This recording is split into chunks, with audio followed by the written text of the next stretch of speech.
여호와의 말씀이니라. 보라, 때가 이르리니 내가 다윗에게 한 의로운 가지를 일으킬 것이라.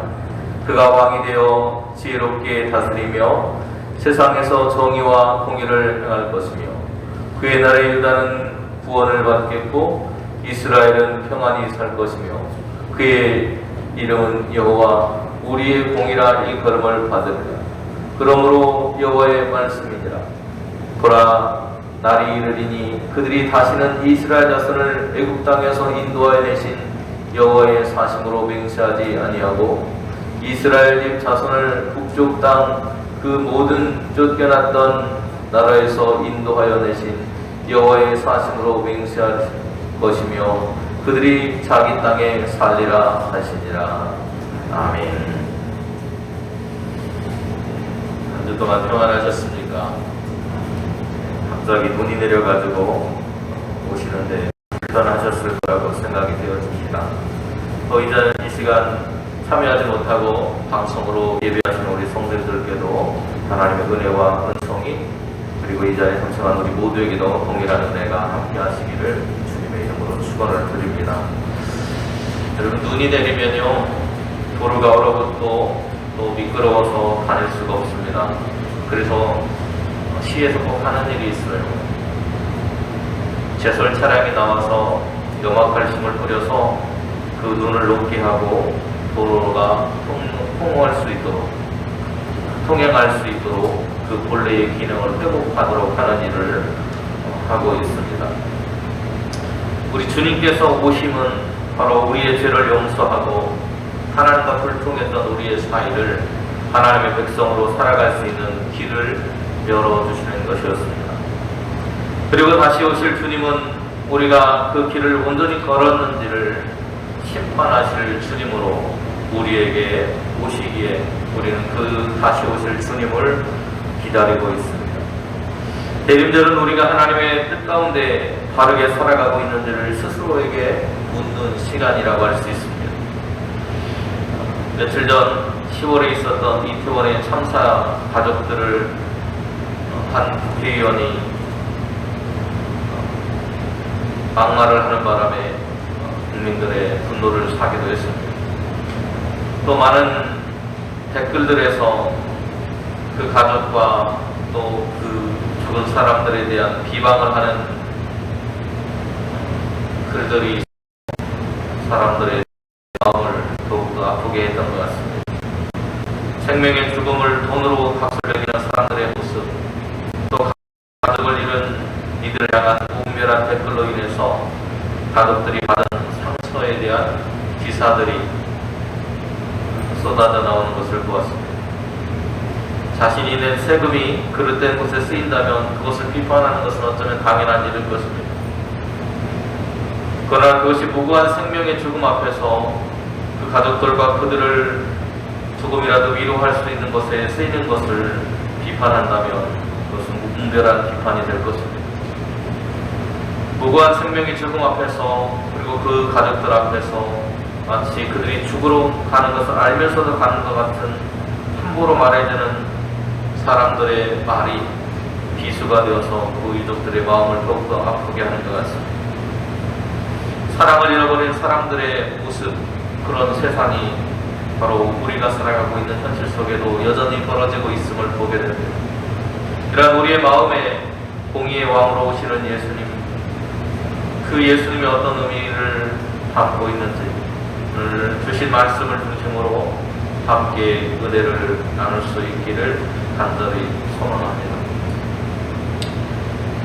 지도자에게는 여러 가지 덕목이 있는데요.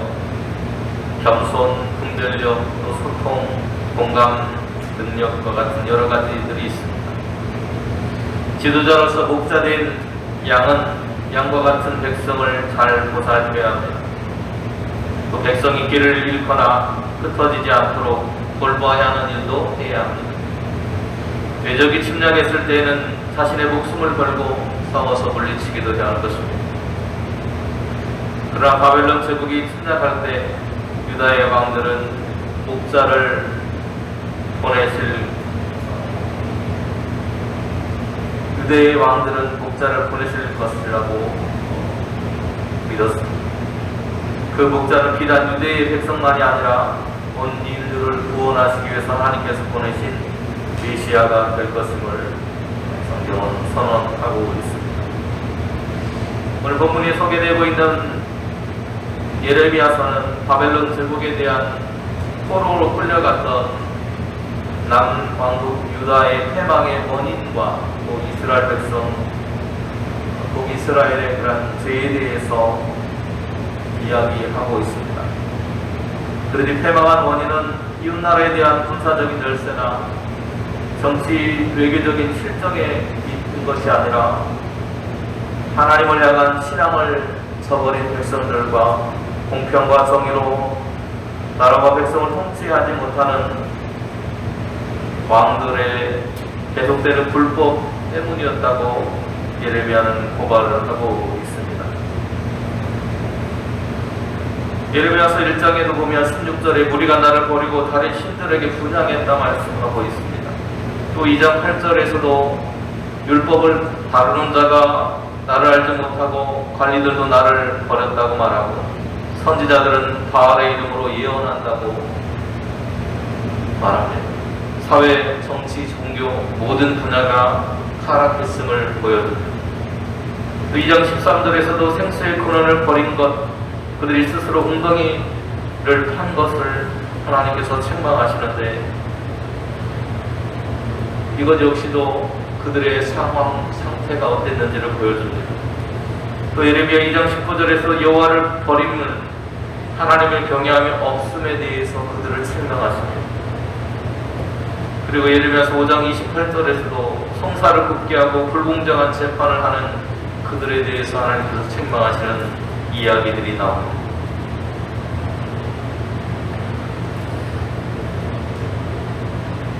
이들은 하나님의 보내신 예언자들의 말을 듣지 않고 폭정으로 무능력으로 예언자들이 하나님의 말씀을 외치는 것을 그 경고를 듣지 않았던 사람들 때문이었습니다.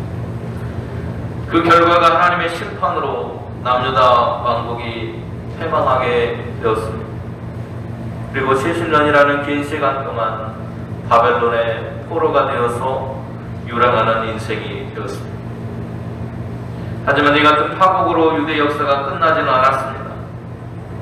하나님은 유대의 구원과 회복을 위해서 또 다른 왕을 준비하고 계신다고 말씀합니다. 그는 참 목자가 되어서 흩어진 양떼와 같은 이스라엘 백성을 모으고 공평과 정의로 나라를 다스릴 것을 하나님은 선포합니다. 오늘 본 말씀 5절과 6절에 이렇게 기록합니다. 여호와의 말씀이라 보라 때가 이르리니 내가 다윗에게 한 의로운 가지를 일으킬 것이라. 그가 왕이 되어 지혜롭게 다스리며 세상에서 정의와 공의를 행할 것이며 그의 날에 유다는 구원을 받겠고 이스라엘은 평안히 살 것이라고 말씀하고 있습니다. 또 다윗의 가문에서 나온 의의 왕으로서 사람들은 그의 이름을 주는 여호와 우리의 공의이시다 선포할 것이라고 말합니다.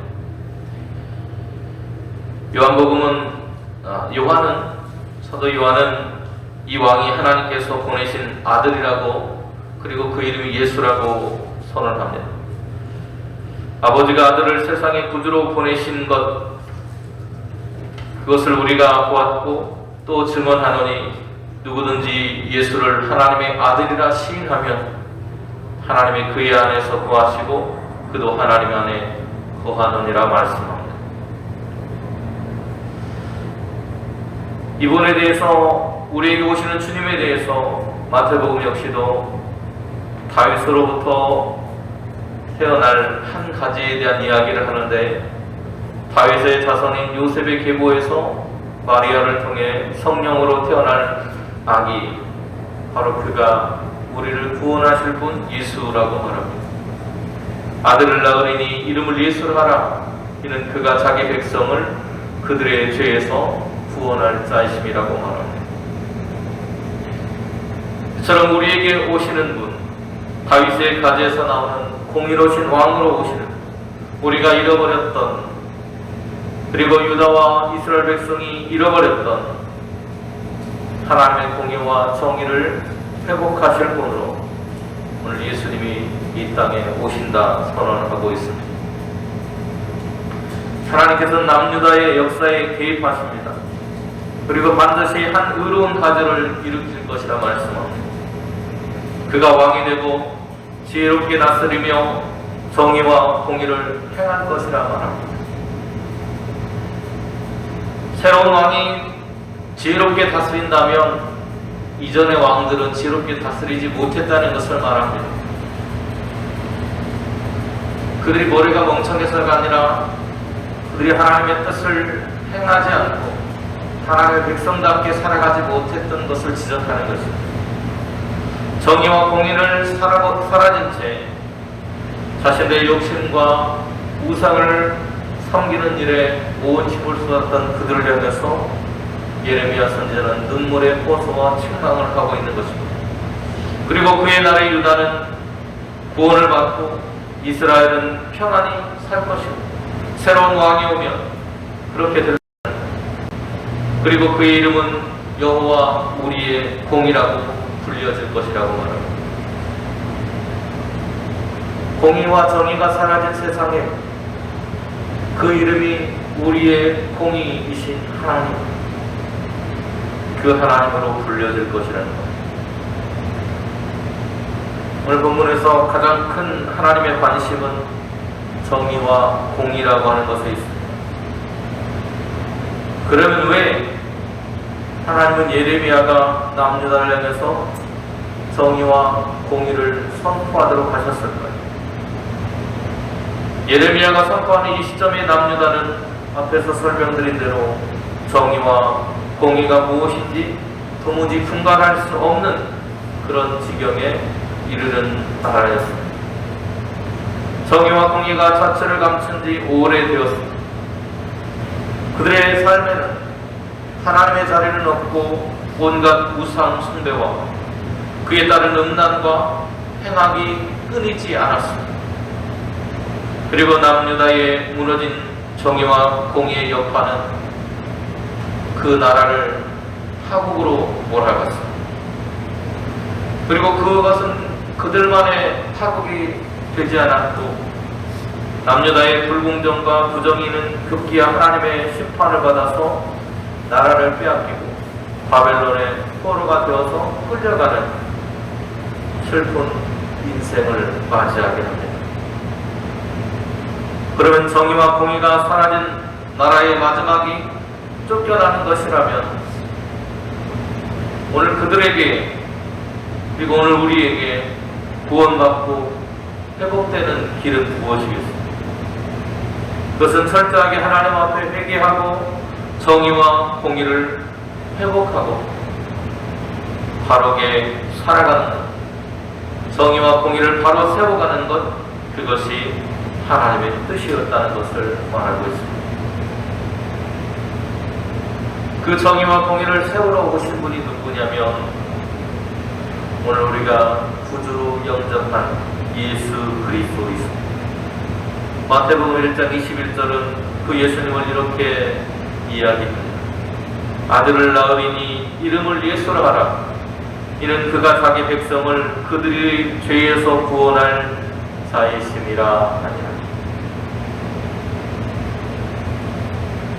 공의와 정의가 사라진 세상, 하나님의 법이 사라져버린 불법을 자행하며 죄를 죄인지도 모르고 살아가는 인생들을 향해서 하나님께서 구원의 손길을 내미셨는데 그 구원의 손길로 오신 분이 예수님이라고 말씀하고 있습니다.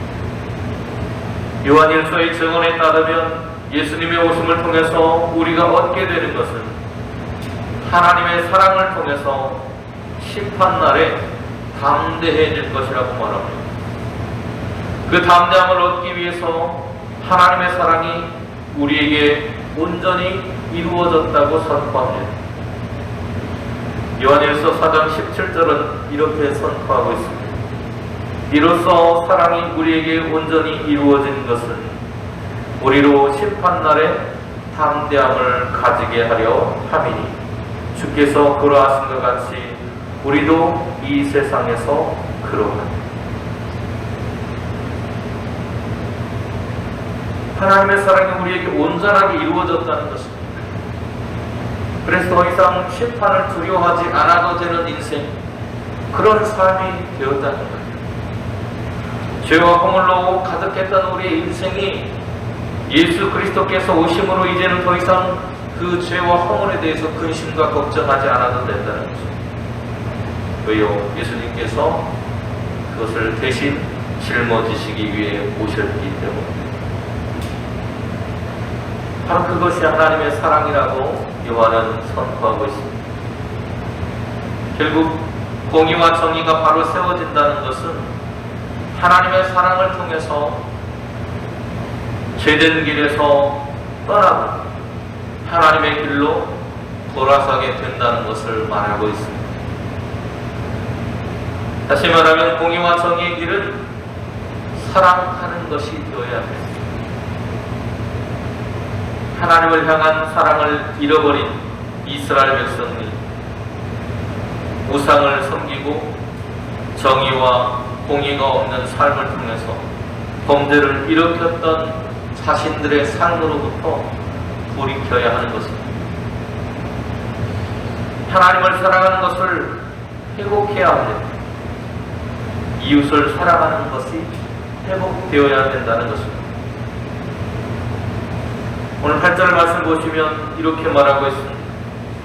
이스라엘 집 자손을 북쪽 땅 그 모든 쫓겨났던 나라에서 인도하여 내신 여호와의 사심으로 맹세할 것이며 그들이 자기 땅에 살리라. 하나님을 사랑하는 것을 회복하면 멸망했던 그들이 회복될 것이라 말합니다. 하나님의 공의와 정의가 회복되면 그들의 삶이 회복된다 말합니다. 하나님을 사랑을 회복하면 그들은 하나님만 사랑할 수 있는 것이 아니고 하나님이 사랑하라 말씀하신 이웃을 사랑할 수 있게 된다는 것입니다. 바벨론에서 그들을 해방하신 하나님의 사랑, 하나님의 공의와 정의가 바로 세워지기를 원하시는 그 원칙이 회복되기를 원하시는 하나님의 마음을 우리는 읽어볼 수 있습니다. 그리고 그러한 삶의 기준은 그때에만, 오늘 바벨론 포로 시대에만 이루어졌던 것이 아니라 오늘 우리의 삶 속에도 여전히 그러한 하나님의 역사는 함께하고 있노라고 말씀하고 있습니다. 그것이 하나님께서 우리와 함께 하신다는 약속입니다. 공의와 정의를 사랑하시는 하나님이 우리의 삶 속에 함께하는 한 우리의 삶에는 언제나 공의와 정의, 하나님의 사랑이 함께하게 되는 것입니다.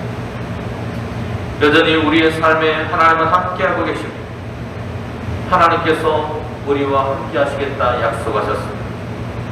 마태복음 1장 23절에서 마태는 이렇게 기록합니다.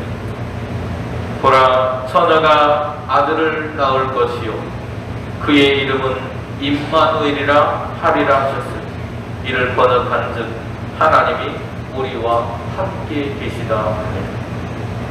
아멘.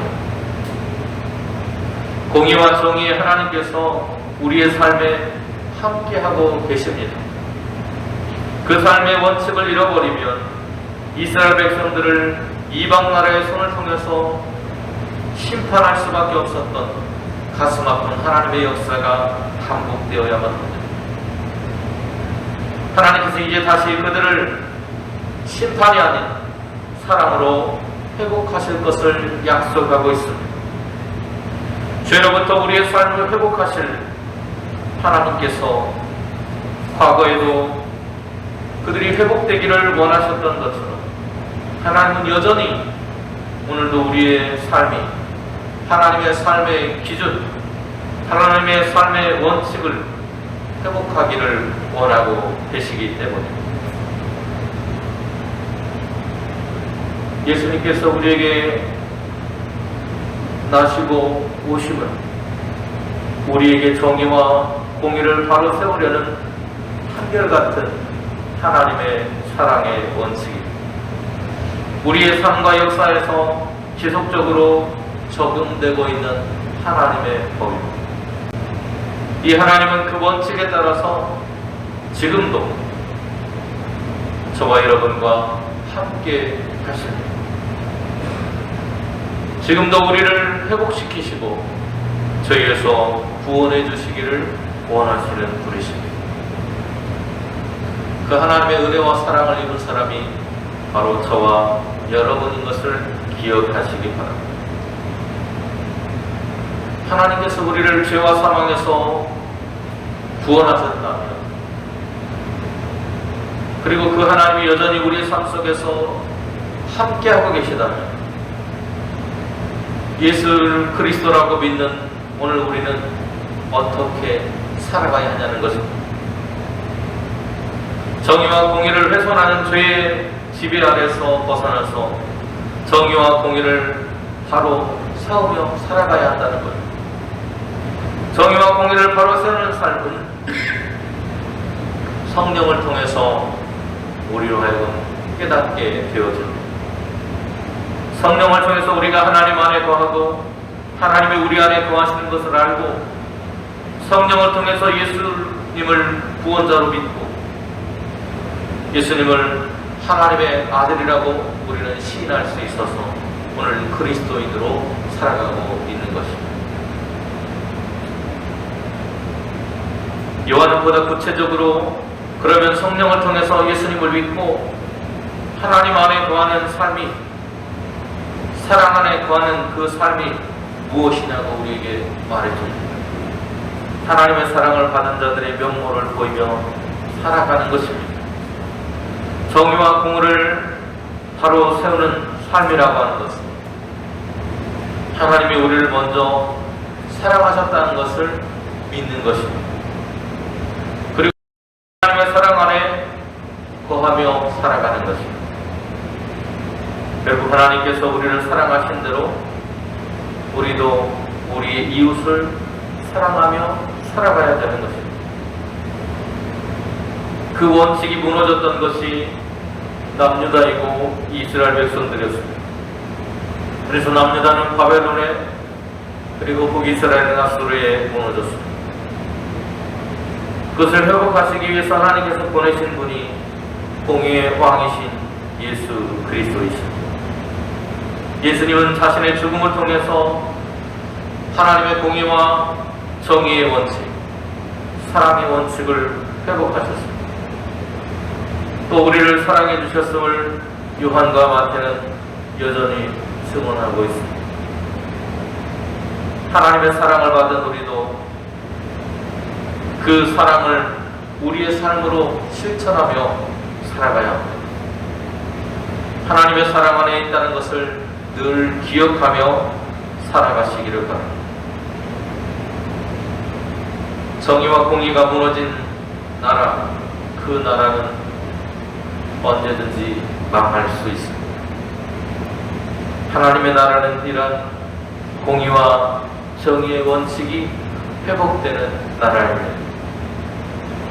그리고 그 중심에는 사랑이 있습니다. 우리가 하나님을 사랑한다고 수천 번을 외쳐도 우리의 눈에 보이는 그들을 사랑하지 못한다면 우리의 사랑은 거짓이라고 성경은 말하고 있습니다. 진실되이 형제와 이웃을 사랑해야 합니다. 그리고 그 사랑이 회복될 때 공의의 왕으로 오시는 예수 그리스도를 온전히 기다리는 삶이 될 것입니다. 요한일서 4장 19절에서 21절은 우리에게 이렇게 살아가라고 말합니다. 우리가 사랑하면 그가 먼저 우리를 사랑하셨습니다. 누구든지 하나님을 사랑하노라 하고 그 형제를 미워하면 이는 거짓말하는 자니 보는 바 그 형제를 사랑하지 아니하는 자는 보지 못하는 바 하나님을 사랑할 수 없느니라. 우리가 이 계명을 주께 받았나니 하나님을 사랑하는 자는 또한 그 형제를 사랑할지니라. 우리 용산교회가 이런 사랑을 실천하는, 그래서 하나님의 공의와 정의가 살아있는 나라를 만들어가는 데 힘쓰는 아름다운 교회가 될 수 있기를 주님의 이름으로 축원을 드립니다. 기도하시겠습니다. 오늘도 우리의 삶 속에 함께 하시는 하나님, 공의와 정의가 무너진 나라는 망할 수밖에 없노라고 하나님은 오늘도 우리에게 단호히 말씀하십니다. 우리의 삶을 돌아보며 욕심과 이익을 따라 살아가느라 누군가의 아픔을 외면하고 살아가지 못했던 모습이 지금 우리 안에 있었음을 고백합니다. 누군가의 죽음을 두고도, 아픔을 두고도 아픔을 아픔으로 보지 못하고 왜곡된 눈으로 바라보는 우리의 마음속에 사랑이 없음을 다시 한번 깨닫게 됩니다. 주님, 사랑하는 마음 회복하여 주시옵소서. 하나님이 우리를 구원하시기 위해 하늘의 사랑으로 우리를 덧입혀 주신 것처럼 그 사랑을 입은 하나님의 백성으로 사랑을 실천하며 살아가는 교회로 살아갈 수 있도록 하나님 우리의 걸음을 오늘도 인도하여 주시옵소서. 사랑이 메말라가는 이 시대에 말로만 하는 사랑이 아니라 우리의 삶으로, 우리의 물질로, 우리의 온 몸으로 그 사랑을 실천할 수 있는 교회가 될 수 있도록 이끌어 주시옵소서. 예수님의 이름으로 기도드립니다. 아멘.